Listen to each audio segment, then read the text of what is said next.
Hello friends, आज का हमारा टॉपिक है यूनियन पब्लिक सर्विस कमीशन यानी कि यूपीएससी। इंडियन पॉलिटी के अंदर ये कॉन्स्टिट्यूशनल बॉडी है। ये आता है कॉन्स्टिट्यूशन में आर्टिकल 315 से लेकर 323 तक, कॉन्स्टिट्यूशन के पार्ट 14 में। आज हम इसके बारे में इस वीडियो में बात करेंगे। बिना कोई फर्दर डिले किए let's get start the video. सबसे पहले हम यूपीएससी की कुछ इंपॉर्टेंट आर्टिकल्स देख लेते हैं जो कि हमारे लिए जानना जरूरी है। सबसे पहले आर्टिकल 315, इसमें ये दिया गया है कि इसमें पूरी डिटेल्स दी गई है यूपीएससी की और स्टेट पब्लिक सर्विस कमीशन की। क्या इसमें क्या क्या होता है, पूरी डिटेल्स इस आर्टिकल में दी गई है। नेक्स्ट है आर्टिकल 316, जो ये बताता है कि ऑफिस के जो भी मेंबर्स हैं उनका और चेयरमैन जो है उनका अपॉइंटमेंट कैसे होता है, उनका टर्म ऑफ ऑफिस क्या होता है, कैसे बनते हैं, एक्सेट्रा एक्सेट्रा। उसके बाद है आर्टिकल 17, जो कि यूपीएससी के मेंबर और चेयरमैन का रिमूव कैसे किया जाता है, उनको सस्पेंड कैसे किया जाता है, उस बारे में बताता है। नेक्स्ट हम देख लेते हैं कंपोजिशन ऑफ यूपीएससी।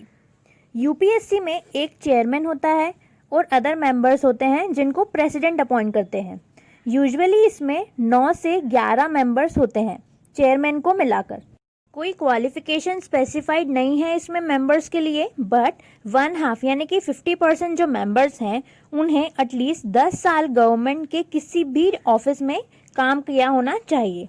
अब देख लेते हैं इनका टर्म ऑफ ऑफिस क्या होता है। मैक्सिमम 6 साल काम कर सकते हैं या तो फिर 65 ईयर्स जो कि रिटायरमेंट की एज होती है तब तक काम कर सकते हैं। जो भी पहले आ जाए तब इनका रिटायरमेंट हो जाता है।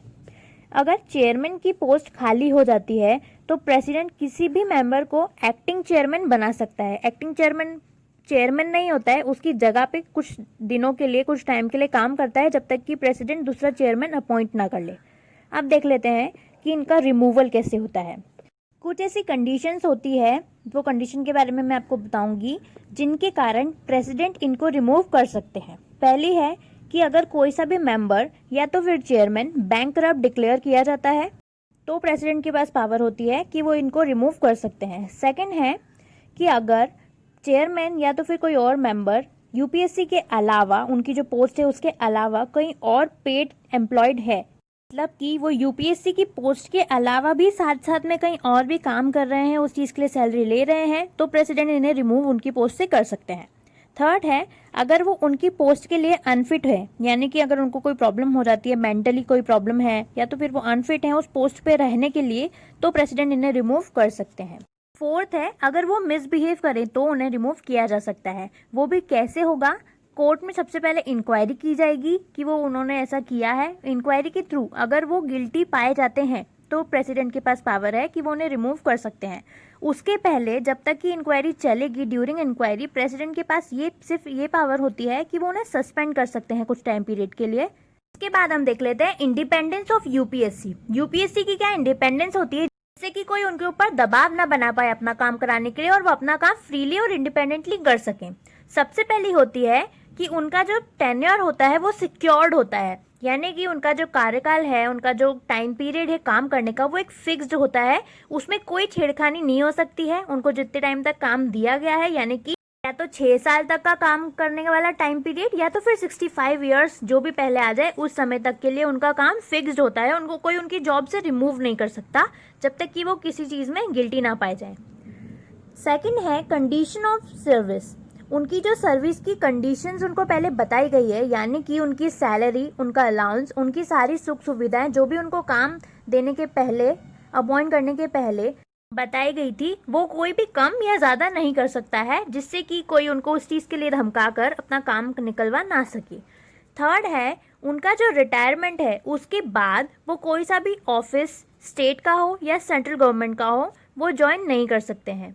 फिफ्थ है नो रीअपॉइंटमेंट, यानी कि यूपीएससी का चेयरमैन वापस चेयरमैन नहीं बन सकता है, वापस सेम पोस्ट पर नहीं आ सकता है। यूपीएससी का मेंबर चाहे तो चेयरमैन बन सकता है या चेयरमैन चाहे तो मेंबर बन सकता है, बट वो अपनी सेम पोस्ट पे रीअपॉइंट नहीं हो सकता है।